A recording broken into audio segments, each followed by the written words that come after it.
Hello there, kia ora. What a train wreck start of the year for the coalition of. I'm sure there's a word we can use that it's bound to pop up sometime later. It's amazing to see one coalition of government parties being so chaotic. Oh, that's a good word, let's call it that.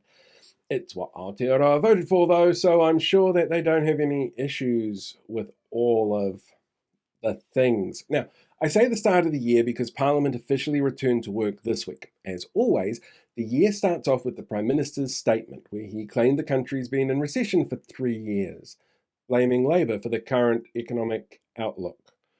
Only Treasury rebuked him and pointed out that the recession actually started midway through 2024, which means Mr. CEO was the man who drove us off the edge of the cliff.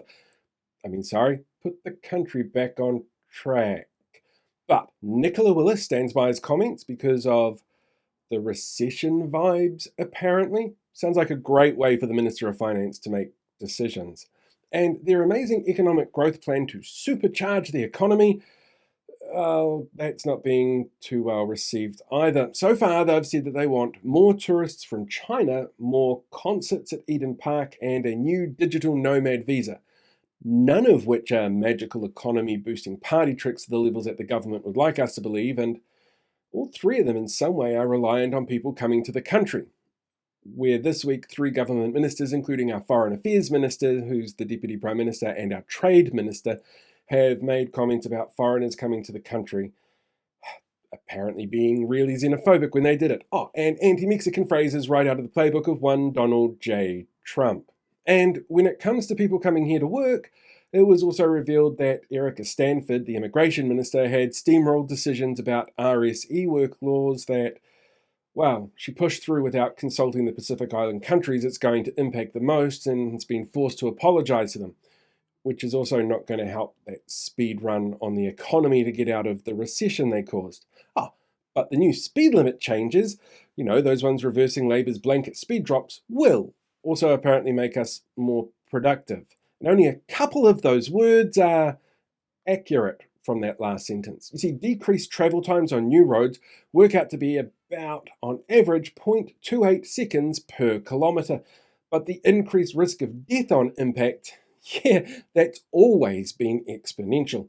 The speed limit drops were done by Waka Kotahi in conjunction with local groups, community feedback, with cooperation from local authorities and expert advice on safety and harm reduction.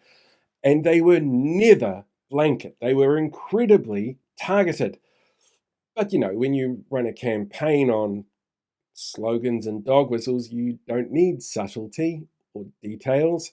And they still called this happening breaking news almost 2 years after they announced it's what they would do if they got elected. I don't think they understand how breaking news works. But hey, they said they'd do it, and they did. It's how national works, according to the Prime Minister, who put out this social media update on Thursday morning. That's why there's still first home buyer grants, and the Dunedin Hospital is going ahead as planned, and the app tax is still in place. Just like how they said they'd deliver 230,000 nutritious and delicious meals to school kids, what is that? Oh, okay, I'm being told it's the new school lunches being rolled out, and these are what Seymour is calling human food. I'm sure food being made by a company so renowned for the quality of their product that a Holocaust survivor literally once said that the Nazis, the ones in Germany, not the ones currently running the US who use the same phrase as David Seymour's been copying, fed her better. Oh, speaking of Seymour and copying, it turns out research done into the societal impacts of Seymour's Treaty Principles Bill opening statement show that ACT supporters promoting his bill and stance are now using the exact same language as white supremacists on social media.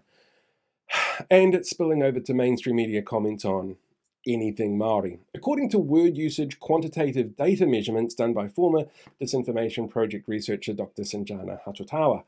Now, it's a shame that these groups don't get funding anymore, where he was working at the Disinformation Project, just like Bernardo's and their 0800 WhatsApp line for children and their mental health when they require help, which came out and said that funding cuts mean that they're going to have to shut that down.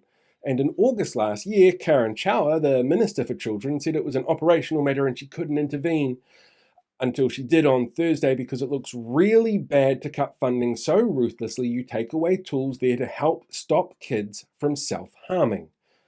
So when it comes to ways to start the year, this coalition is keeping in form.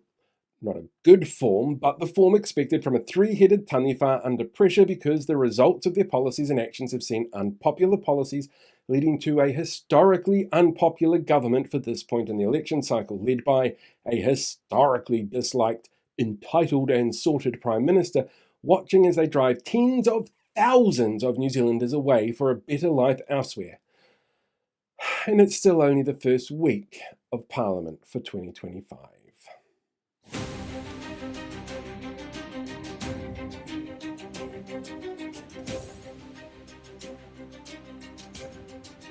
Hey, thanks for checking out today's video. Make sure you like, share, subscribe so you get more updates as we go along. We deal with these guys for the rest of the year.